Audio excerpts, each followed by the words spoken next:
मेरी कक्षा में आप सभी का स्वागत है। आज हम हिंदी व्याकरण का विषय विराम चिन्ह पढ़ने जा रहे हैं। विराम चिन्ह लेखक के भावों और विचारों को स्पष्ट करने के लिए जिन चिन्हों का प्रयोग वाक्य में किया जाता है उन्हें विराम चिन्ह कहते हैं। इससे वाक्य विन्यास और भावों की अभिव्यक्ति में स्पष्टता आ जाती है और सौंदर्य भी बढ़ जाता है। हिंदी में प्रचलित प्रमुख विराम चिन्ह निम्नलिखित हैं: पूर्ण विराम, अल्प विराम, अर्ध विराम, प्रश्न सूचक, विस्मयादिबोधक, योजक, निर्देशक, अवतरण चिन्ह, कोष्ठक और हंसपद। पूर्ण विराम सामान्य कथन वाले सभी प्रकार के वाक्यों, सरल, संयुक्त और मिश्र के अंत में पूर्ण विराम का चिन्ह लगाया जाता है। जैसे आओ, राम अच्छा लड़का है। प्रश्न सूचक चिन्ह प्रश्नवाचक वाक्यों के अंत में लगाया जाता है। जैसे तुम्हारा नाम क्या है।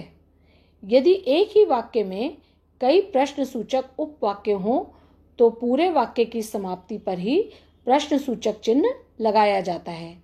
जैसे तुम कहाँ गए थे, कैसे आए और क्या चाहते हो। विस्मयादिबोधक या संबोधन सूचक चिन्ह हर्ष, विषाद, घृणा, आश्चर्य, भय, प्रार्थना आदि शब्दों, पदबंधों, उपवाक्यों तथा वाक्यों के अंत में लगाया जाता है। जैसे आह, उसे कितनी पीड़ा हो रही है। इतनी सुंदर दीवार, कैसा सुंदर दृश्य है। साथियों, आज बलिदान का समय आ गया है। अल्प विराम यह वाक्य के बीच में लगाया जाता है। एक ही प्रकार के कई शब्दों के बाद लेकिन अंतिम शब्द के पहले और का प्रयोग होता है। जैसे दिल्ली, मुंबई, चेन्नई और कोलकाता भारत के बड़े शहर हैं।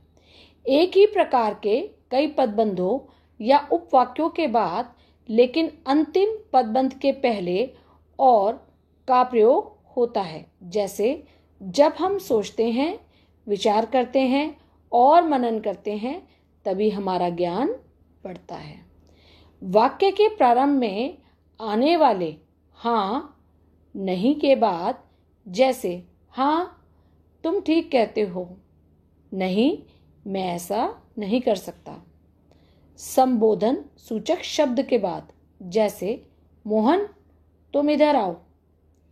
पर, परंतु, किंतु, लेकिन, क्योंकि, बल्कि, इसलिए, फिर, वरन आदि समुच्चय बोधक अव्यय से पहले जैसे उसने बहुत मेहनत की परंतु सफल ना हो सका। तारीख के साथ महीने का नाम लिखने के बाद जैसे 15 अगस्त 1947 को भारत स्वतंत्र हुआ था।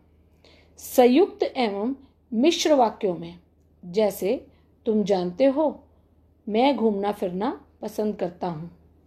नौकर कमरा झाड़ता है, बिस्तर बिछाता है और बाजार से सौदा लाता है।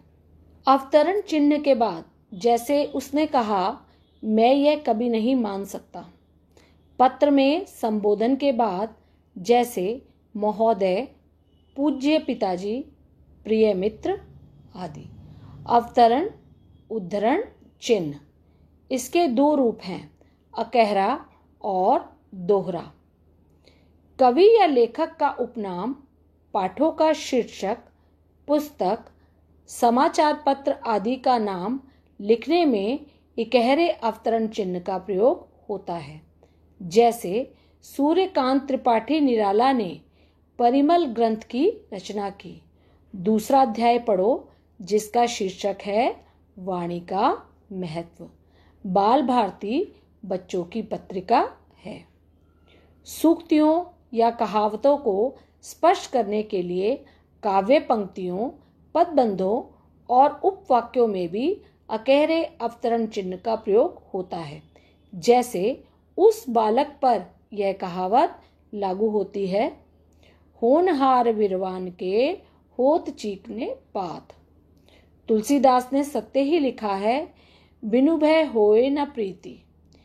लेखक या वक्ता के कथन को ज्यों का त्यों लिखने के लिए दोहरे अवतरण चिन्ह का प्रयोग होता है।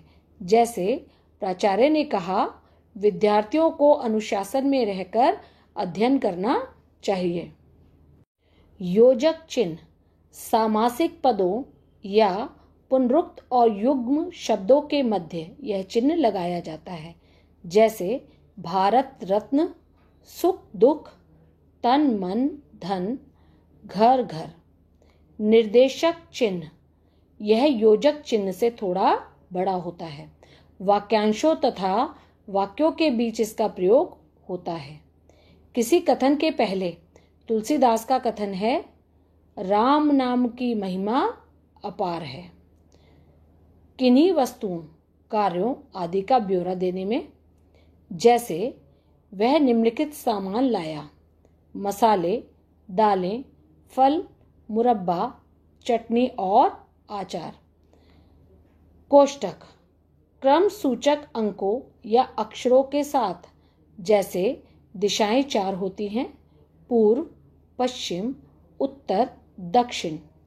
कभी कभी व्याख्यात्मक शब्दों को कोष्टक में रखा जाता है।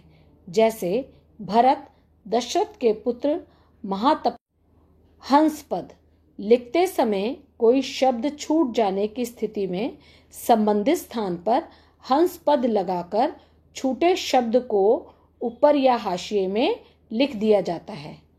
रमेश ने राजू से कहा कि तुम घर चले जाओ।